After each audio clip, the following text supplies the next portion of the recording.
Business owners, executives, and entrepreneurs, get your pen and paper ready and tune in Sundays at 1 p.m. for Evolution Strategies, Business Sustainability and Growth Simplified. You must evolve to meet the challenges of today's marketplace. This is the only show in the Philly metro area that walks you step by step through success factors that make or break your brand. Want some free advice? Call in Sundays at 1 p.m. to talk to your host, Carolyn Lighty, and a panel of experts for Evolution Strategies, Business Sustainability and Growth Simplified. Good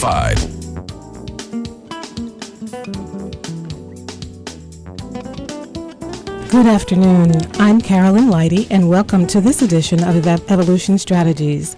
Some businesses suffered from frozen government contracts, stalled business loans, and the domino effect hit businesses that rely on tourism, retailers dependent on military consumers, and many other areas. A study conducted by Wallet Hub looked at seven key areas affecting the shutdown in order to identify the states that were hit the hardest. After doing their analysis, they came up with Virginia, Alaska, Alabama, Washington, D.C., Maine, and Maryland. After seeing this report, I wanted to take a look at the impact that the shutdown has had on our small business owners. And to help me discuss how we can be more proactive in addressing economic trends and indicators is my guest today, Dr. John Stapleford. Happy to be here, Carolyn. So glad you could join us. So that was a mouthful I just went through there. It was very interesting, especially the paycheck to paycheck. I mean, that's 76%. It's a very good indicator of this recession, and the current economy is really two cultures. There's people with a college education or more, and people with a high school degree or less. And the people with a college education or more, unemployment rate around 4%. High school degree or less, unemployment rate anywhere from 12 to 16%. So for those folks who are at the lower end of the formal education scale, it's a tough economy. Wow. And so when we look at the overall, first I want you to tell us a little bit about yourself, because I'm not sure if our audience is familiar with Dr. John Stapleford. Do I call you John? Do I call you Doctor? John, yes. John is good. So John, tell us a little bit about yourself, your background, and kind of what fuels your passion for small businesses. Okay. I grew up outside of Philadelphia and eventually got a PhD from the University of Delaware in urban and regional economics. I went to work in the governor's office in New Jersey, and 2 years there convinced me that politicians don't care about facts and analysis. I then came back to the University of Delaware, was there about 20 years, ran the Bureau of Economic Research at the University of Delaware, and started the Delaware Small Business Development Center. Went up to a small school outside of Philadelphia, Eastern University, and then my last paying job was with Moody's Analytics, formerly called economy.com. I was a associate director and senior economist. Wow. The whole word, economist is kind of, it's like these people are very brainy, very dry. You have a personality, which I like. But, just thinking about the economy and studying it and looking at the various indicators, there's an awful lot that goes into that. How do you break something like that down for a small business owner who is just busy trying to get through every day? I think the starting point is to remember, and you see this with statistics and calculus and other fields. Once you understand the underlying logic is very simple. So in economics, for example, one of the leading indicators is housing starts. And you say, well, why housing starts? And then you realize, wait a minute, when new houses are built, they put carpeting in there, they put appliances in there, they have asphalt work done, they have drywall done. So you realize the connection between the health of the economy and this particular leading indicator of housing starts. So you go across the board in economics, most of the relationships are very, very logical and sensible. So there's no real mystery once you There's really no break it mystery, down. no. Gotcha. So your new company is called DECON. Does that stand for something? When I see acronyms like that, I wonder what it stands for. Well, we started out to call it just DECON, and it turns out that's a company that produces stuff that kills bugs. Oh, that's right. And so we couldn't get the website, so we made it DECON first, but it's really Delaware economy first. Okay. The first state. Delaware economy first. Yeah, Delaware economy first. Gotcha. And so what was the catalyst catalyst behind starting DECON first?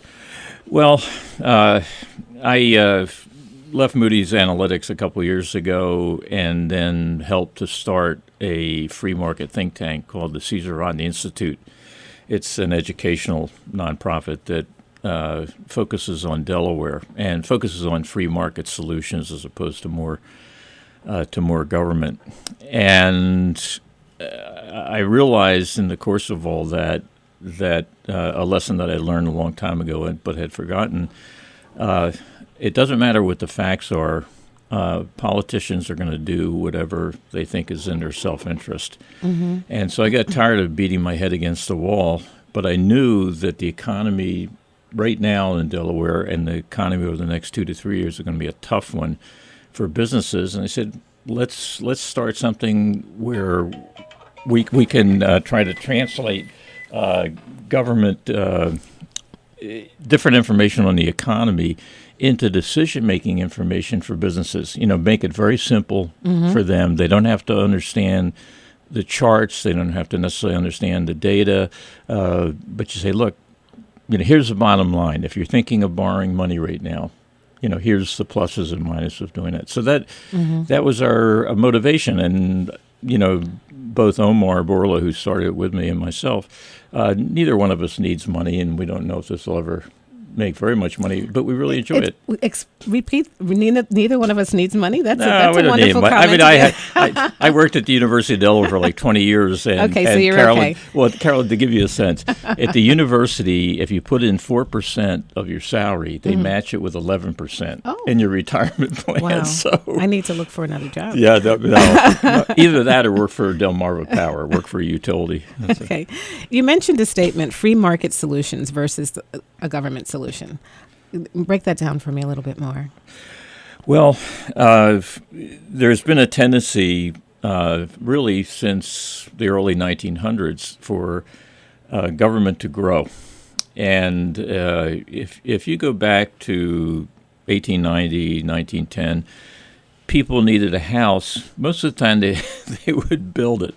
Mm-hmm. And increasingly, especially in the last 10 years, individuals are looking more and more to government as their answer to issues that they're facing, rather than taking things on themselves. Now, the difficulty with that, Carolyn, is the growth in an economy comes from the whole process of business startups. Mm-hmm. They call it creative destruction, where businesses open and businesses close, and over time, that's how new technology is pulled into place, and that's how the businesses get more efficient. So, life gets better. If you think of AT&T had landlines, and they were making a lot of money off of landlines. Yes, they weren't putting anything into cell phones, so you needed these small startups coming in, small businesses. So that process of churning, creative destruction, is what really causes economic growth over time. When government gets bigger and bigger, that process really starts to slow down. Mm-hmm. It's not worth it. Very interesting. Well, we've been joined by Omar Borla, your partner in crime. Omar, good morning. Good morning. I'm sorry, good good morning to afternoon. you. It's afternoon. Gee, Well, yes, you're absolutely right. So you had a little trouble finding us, but it's okay. Yes, I have problem finding the office. Yes, it's not easy to find this studio. So, Omar, I had John tell us a little bit about himself, his background, and what fuels his passion for small businesses. I'd like to ask you the same question. Okay. Well, my background is a little different than John's background. He was from the beginning involved with a small business and conservatories and how to help them to take the first steps. Mm-hmm. And my background at the beginning, I was involved in the similar situation because after graduate school, I worked with John. Okay. He was the director of the Bureau of Economic Research at the University of Delaware, and I worked for 4 years with him. Oh wow! And you guys look so young. Come on. Right. Yes, don't get into that, please. But after that, I went back to my country and I started working on a very large multinational corporation over there that somehow The director of our division was the new Minister of Economy of the country, and I got involved with... In this country, Argentina, right? Country was Argentina, and the country was going through hyperinflation at a time when my boss was the new minister, and the team of economists working with him, we end up being the shadow cabinet of the minister. Shadow because, thank God, we didn't get paid by the government, but by a private foundation. So, which was very good. We were working there, and but not really too tied up to the government, which was very good as an experience for me because it was all macro, dealing with the hyperinflation. You know, people here have very little idea of what is hyperinflation. You know, it's interesting. I wanted to ask you what parallels you can draw between Argentina, economics and what we're dealing with here. Well, what I was talking about hyperinflation was mostly at, late of the 1980s. The parallel between Argentina right now and the U.S., I would like it could be a little less parallel, but I'm seeing a very strong parallel. Let me tell you what is the situation in Argentina right now. Since 2001, when Argentina went into default, there was a complete different picture in Argentina because the government started taking a very, very active role, basically deciding what investment have to go, who will be, and basically choosing winners and losers. Okay, so the government decided that utility companies had made too much money before, so they were going to be the losers. So the government, froze the utility rates and broke all the contracts and basically said, well, if you want to keep operating here, you have to do with these roles. So during 5 or 6 years, Argentina had the lowest utility rates, electricity, natural gas, and so on in the world. Okay, so that was very good for certain kind of industrialists or manufacturing companies that would have been benefit with that. So there was a positive domino effect from that. Having Was made that? I wouldn't say that too much of a positive because there was a investment being done in very heavy utilities usage or electricity usage that shouldn't have been done. But anyway, the main problem, it wasn't that. The main problem is that the government start considering that people need to be supported, and they create programs called heads of households, and in Spanish you use head as female or male, so it's jefes or jefas de hogar. So, whoever we is. become bilingual now. Exactly, Our station is now right. But it's more difficult in English to say that, yes, to say that. Yeah.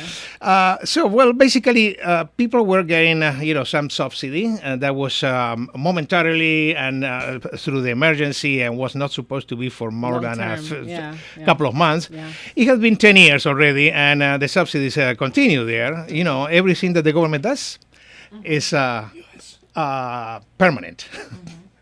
And, well, that is one of the things that I see similar to what's going on right now in the U.S. More and more entitlements, more and more subsidies, and very little incentive, similar to Argentina, very little incentive to work, to commit, to progress, to make an effort in their own education, and so on. So nobody had over there even incentive.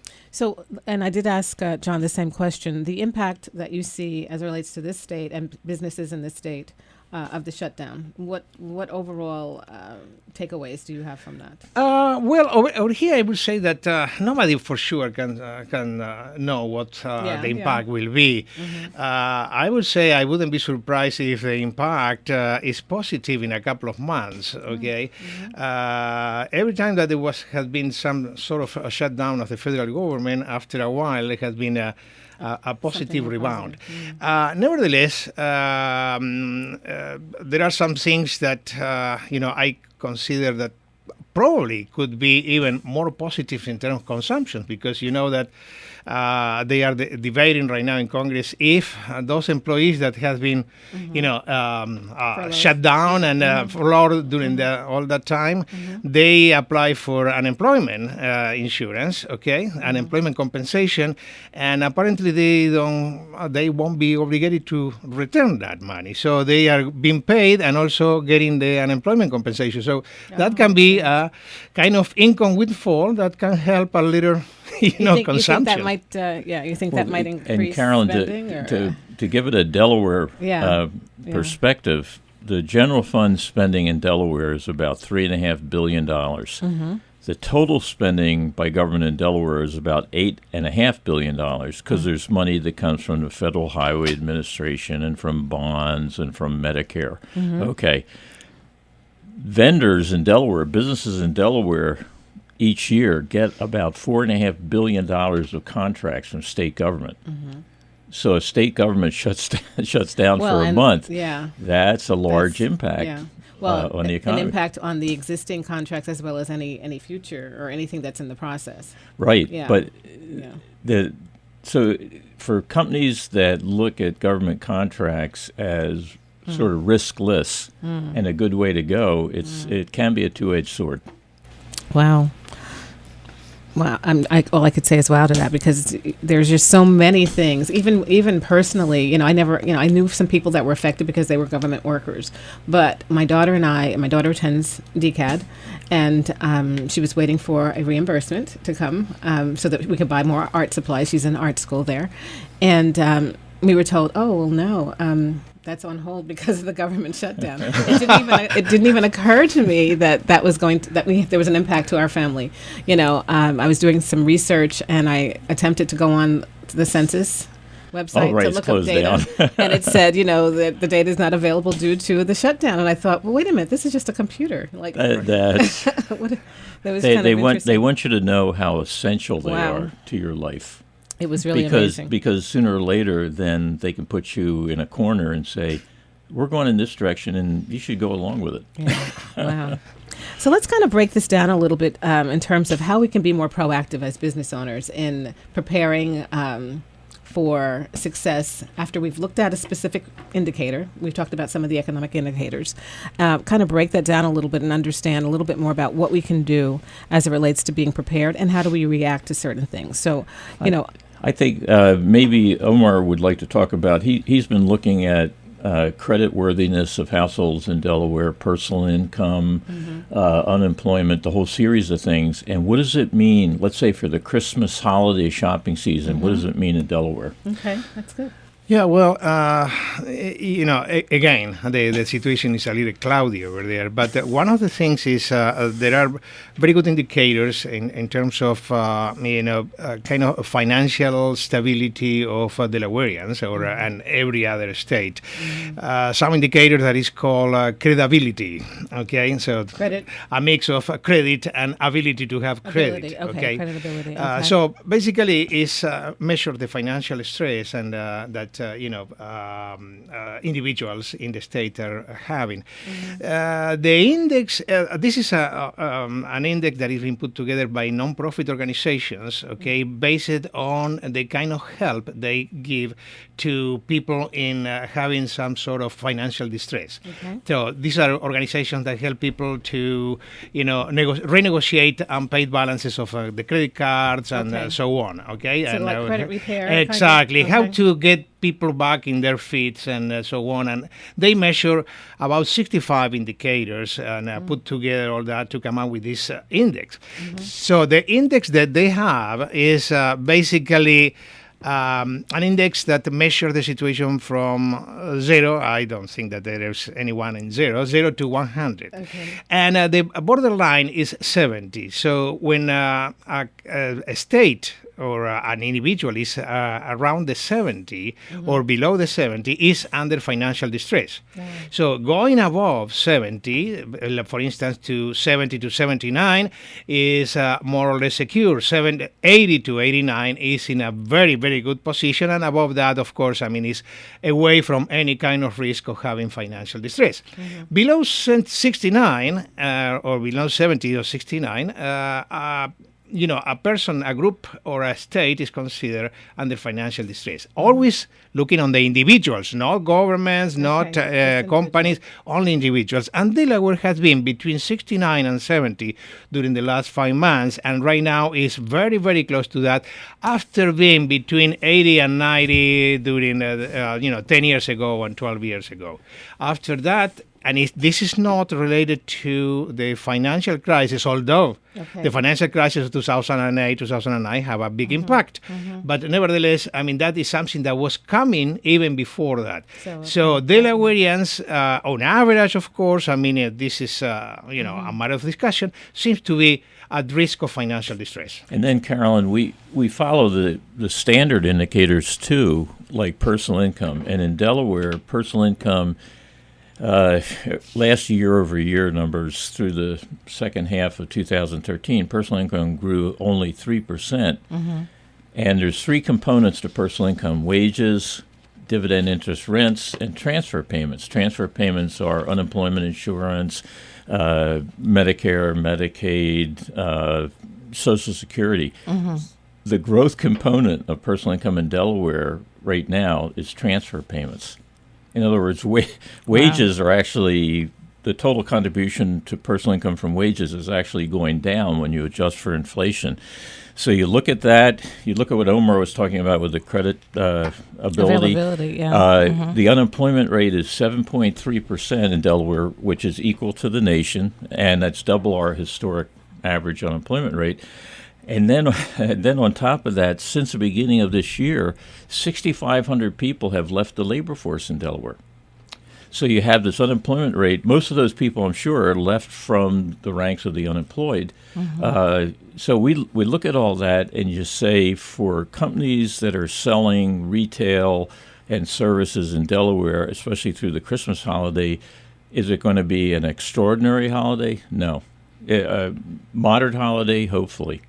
Now, we do have out-of-state customers who come here because we ostensibly don't have a sales tax, even though businesses in Delaware are paying a gross receipts tax, which means you pay a tax regardless of whether you're making money. It's on total revenue, not net revenue. That's net, Now, but those one are very thing let me just say sorry. this real quick. Oh, I have 2 very talkative guys, but I like that. It's really good because this is good information. But we've talked about the personal income, and that's pretty dismal based on what you've told me. You've talked about creditability, and that's relatively dismal as well, and has been for some time. What is the solution? What's on the other side of this? I see this dark cloud, but where's the sun? Where's the sunshine? Well, I'll give my perspective, and Omar can give his. What we've decided with DECON first is to treat government policies as written in stone and assume we can't change them.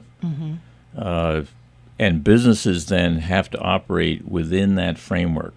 Right now, government policies, state policies are as follows. They raised the gross receipts tax 34%. And did not sunset it. They raised the personal income tax top rate 17% and did not rescind it. We have the fourth highest corporate income tax in the United States, maybe even the highest now. We have public schools that are causing people to live out of state and work in Delaware, live out of state, and export income.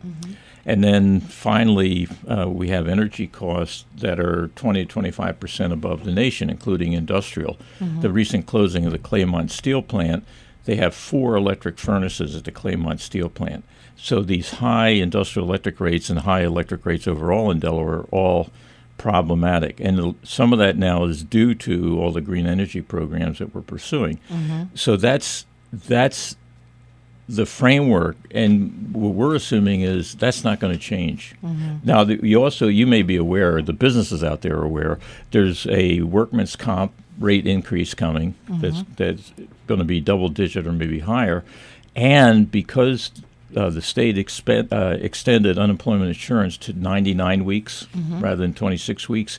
Now we've got to pay that back. So there's an unemployment surcharge coming on small businesses. Yeah. So when you look at the external factors, you say none of this is conducive to that process of growth and development. Okay. So we're going to take a quick break, but when we come back, we're going to talk about the sunshine, where we can find the sun, and draw those correlations between the things that you're talking about and how a business can better prepare. On the other side of this break, we'll be back with John and Omar from DECON First. Welcome to Wilmington, Delaware. At Preservation Initiatives, we bring beautiful lofts to you. The recently renovated lofts at 400 Market Street are a must-see. A part of registered National Historic District. Featuring spacious floor plans, custom glass windows, solid surface countertops, stainless steel appliances, custom lighting, wood flooring, large closets, pocket doors, sunny interiors, high ceilings plus beautifully detailed trim molding. Enjoy the sights, sounds, and tastes of Market Street. Just a short walk from the Wilmington riverfront, featuring family-friendly places to enjoy, with plenty of restaurants, entertainment, and other small-town conveniences. Wilmington, Delaware, in the middle of it all. Reserve today. Preservation Initiatives, urban revitalization through historic preservation.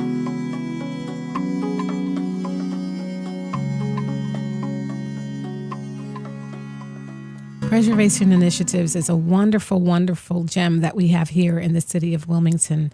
Don McGinley, its founder, has been developing historic properties since 1979. He's had properties in Boston, Miami, Philly, and now Wilmington. If you want to contact Preservation Initiatives in reference to any of the residential or commercial properties, please call them at 302-543-7565. That's 302-543-7565.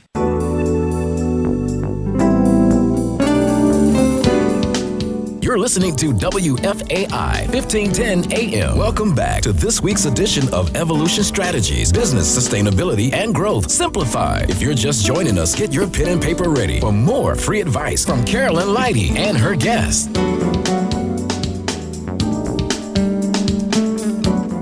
And we're back. Thank you very much for joining us. We're talking with John Stapleford and Omar Borla of DECON First.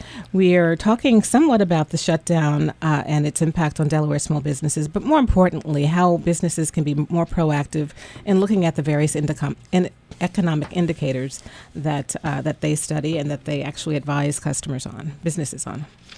So, John, you were speaking when we went to break. Yeah, Carolyn, and this is something that you know even better than we do with the branding and services you provide. You have to know the details about your customers. That's right. Okay. A simple one for Delaware is that the population is going up at 10% per decade. The population 65 and over is going up at 45%. So what does that mean? If you're a retailer, are you even acknowledging that market? If you're a construction firm, are you looking at getting into building, like renovating houses to be more handicapped accessible, or building continuous care facilities, 55 plus, all those things? And then it even goes, as most businesses know, it gets very geographically specific. Down in Sussex County, that growth is as high as 60%, and it's a different elderly. The elderly in Newcastle County mostly are people aging in place. The people in Sussex County are moving in, and they're among the highest income, best educated people in Delaware. In fact, along the beach in Sussex County, the resident population there has higher income per capita and higher education they do in Greenville, Centerville in Delaware, which is like chateau country. Wow. So it's the details. Now, Omar's been looking at the real estate markets, particularly residential, and maybe he could talk about what's going on there and what again, what in the details might offer some hope to somebody. Right, and as you said, you need to follow your customers. You need to know where they Yeah, are. You need yeah. to profile them, and address that in your marketing and Absolutely. so forth. That's Right. great. Yeah, well, in the case of the real estate market, so the same situation that we can see on the retail market is when you look, for instance, at the new construction in the three counties. Newcastle County is, new building permits, for instance, single houses or single family houses are being coming down slowly, but new permits are being coming down, which means is that the expectations of builders is not for an increase, but on the contrary, that they are going to find some kind of slowdown ahead. In Kent County is sharply decreasing. That's is the same situation in new construction and the secondary market. While in Sussex County, the number of permits and startups keep growing up. And growing very, very important compared to the other two counties. When you look at the total numbers of permits for the state, they are growing, but they are growing thanks to Sussex because the other two counties do not contribute to that growth. Wow. Another example that we ran into that would be helpful, I think, to retailers, particularly if they're thinking of either expanding or investing. In Kent County, 50 cents out of every dollar of wages comes from government, state government, some federal government, the Dover Air Force Base, civilian workers at the Dover Air Force Base. Well, what's been going on there? State hiring has been flat now for 3 or 4 years. And at the Dover Air Force Base, the civilian employees have been on a 1-day-a-week furlough for at least 3 or 4 months. So you look at that and you say, okay, what's going to happen to consumer spending? What's going to happen to the strength of the economy? And you say it's going to moderate. Well, it's interesting because I took a look at that with the Dover Air Force Base. I found that they employ about 1,000 government civilians and about half as many actual government employees. So I can see that for that kind of area, and again, we're talking about a concentrated area.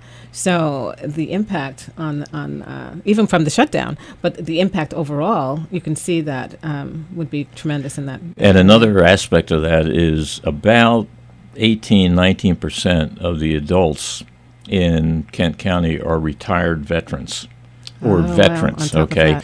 Most of whom, when they were stationed at Dover Air Force Base, bought a house and they got sent all over the world and came back when they retired to Dover because of medical facilities and the base exchange and so forth. And they may be working, but at the same time, that military pension is important. So when you talk about the government shutdown, another kind of ripple effect. Wow, yeah. Perhaps some of those people for 3 or 4 weeks weren't getting their veterans pension. Yeah. Right. And then their basic needs, go out the window. Yeah.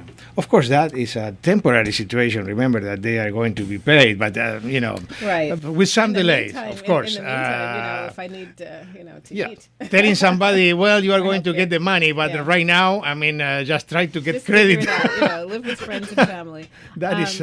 Now, but again, as I started out the show, I was saying this is only temporary. What's going to happen in January and then again in February with the debt ceiling?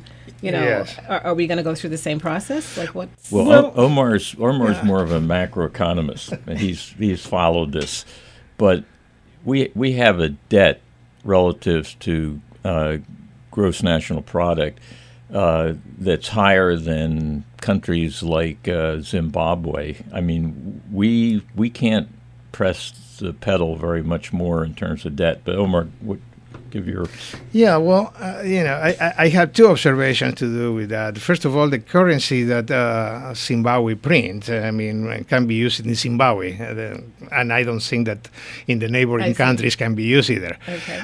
The dollar is the reserve currency for the world. Okay, so and when you see that the Chinese have a tremendous amount, more than 3 trillion in reserves, and largely that is dollars. Clearly is an advantage for the U.S. But one of the things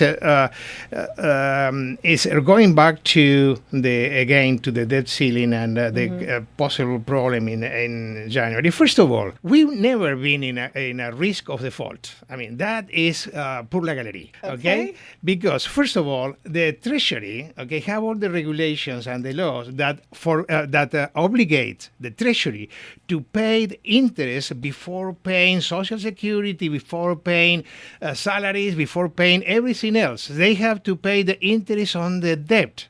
So default is when you don't pay your normal obligations with bondholders or other kind of active, not with salaries. So we've never been in the risk of really falling into default. So how did that? Was it the media hype? I would say 95%. More than it could be hype, and also because they didn't bother in reading the law, or I see.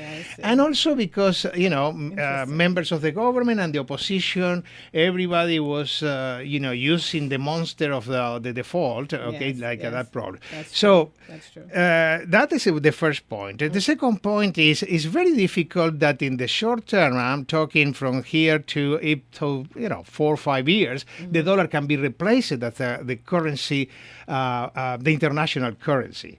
Okay. And I doubt that it will do for many decades. But anyway, that's my personal opinion. So that is not really a problem. And thinking that the U.S. from 1 month to other is going to fall from the pedestal that has been since World War II is absolutely nonsensical.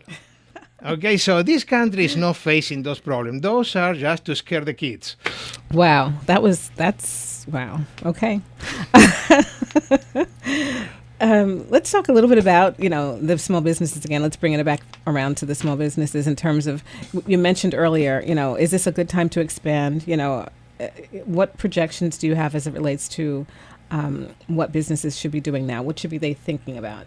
Sustaining them and currently where they are is one thing, but then what do I look forward to in the next 5 to 6 months?